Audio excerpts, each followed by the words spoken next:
Hello, my name is Sean Legaux, and welcome to your child's United States history class.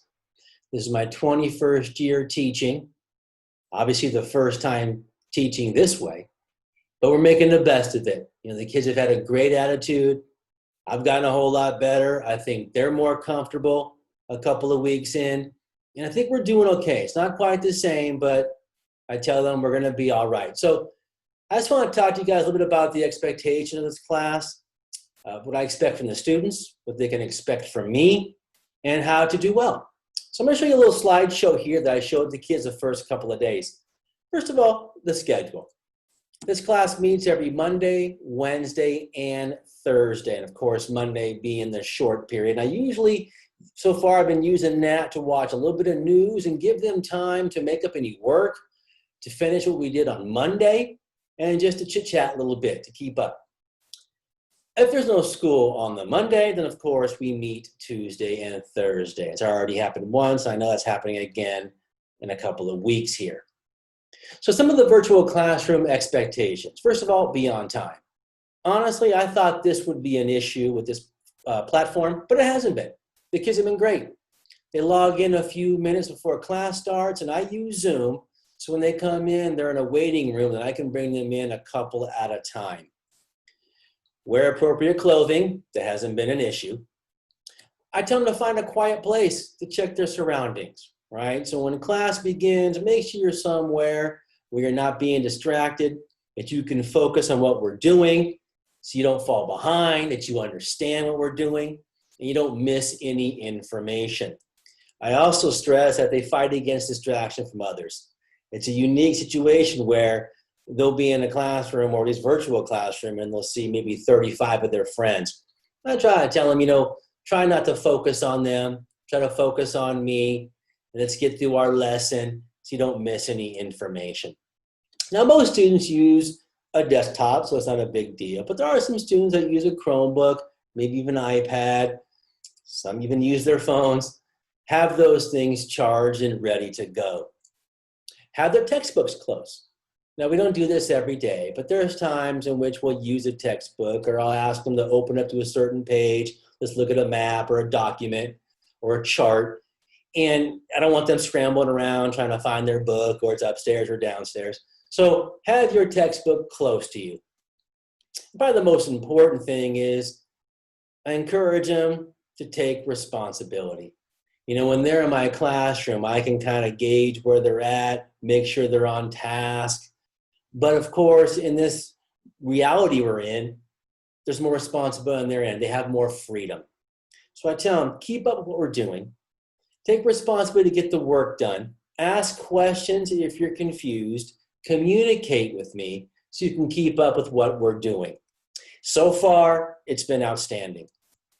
Attendance is taken each class period, usually between 25 and 30 minutes into the class period. It's a school focus, unlike it was back in the spring. When I do take attendance, I do need to see their faces to verify it's them. There have been a few issues where students' cameras aren't working, but I tell them communicate that with me. That's the most important, and we can work around it.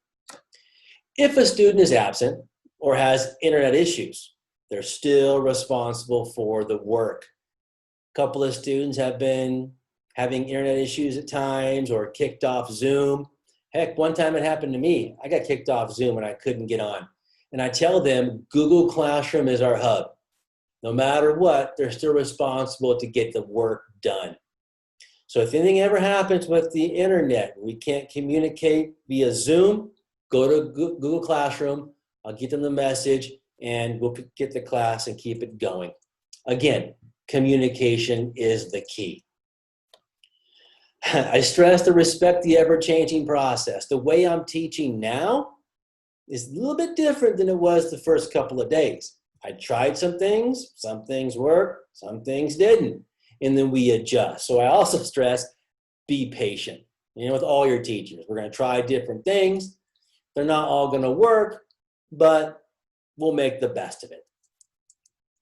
Makeup work. All makeup work is due within the next 2 class periods. Materials. I do recommend they have something as easy, if you can see it, as this little notebook right here, the spiral notebook. I highly recommend it. When I do give lectures in this class, even though I post the lectures on the Google Classroom, they can take some notes because I usually add some things that might not be on the slides. Some of our key terms are defined that way. The quizzes and tests that we have this semester, many of them will be open note. So the more organized they are, the better notebook they have, the better they'll do, the easier the class will be. So I definitely stress that they have a United States history notebook. Late work. Late work is half credit. Again, communication is key. I know things happen. So if they do, it's important to communicate and I'll work with them.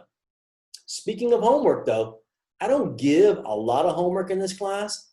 If a student has homework, it's because they didn't finish it in class. It's rare I ever say at the end of the class period, okay guys, here's your homework assignment. If I do, it would be some kind of a reading assignment, 4 or 5 pages.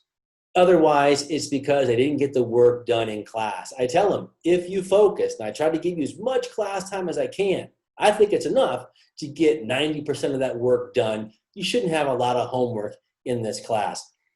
If a student doesn't do well in U.S. history, one of the reasons is they don't read at home. So when I do assign reading, it's important that they do so. Grading, homework projects, 25%. When it comes to the unit exams and final exams, I tell them prepare for adjustments. We're kind of working through how we're going to do assessments. I'll definitely let them know in enough time. Our first test wouldn't be for a couple of weeks anyways, but I understand this is a different situation, so we're working within our department to figure out the best way to assess. Pacing calendar, right in the middle of the first unit, Early America to Reconstruction, and this is basically a review of 8th grade history. So we're hitting just the major topics of this first unit and going at a pretty good pace. Until we get to the Progressive Era, Expansionism, World War I in the 20s, Great Depression, and World War II. Makeup tests or quizzes, same thing like with the homework assignment. Haven't had a test or a quiz yet, but when I do, if a student misses it, communication's key, and we'll probably have to have them make it up during the flex time after lunch. So I just quickly want to show you just the Google Classroom, just typical Google Classroom that we use. Here's the Zoom that we use every day. If the student wants to access the textbook online, there's a way to do it. All the instructions are here. Here's our daily agendas. Our current event and the news we watch every once in a while will be here. And of course, here's our first unit. Infinite Campus, I am pretty good at getting things in there in a timely manner. So if you want to see how your child is doing, take a look at Infinite Campus. I think I'm pretty up to date, minus maybe the last assignment we just did. Obviously, contact information, my email address right here. It's also on the school website. I have 170 plus kids in my classes, so I always encourage parents, be the one to reach out if you can.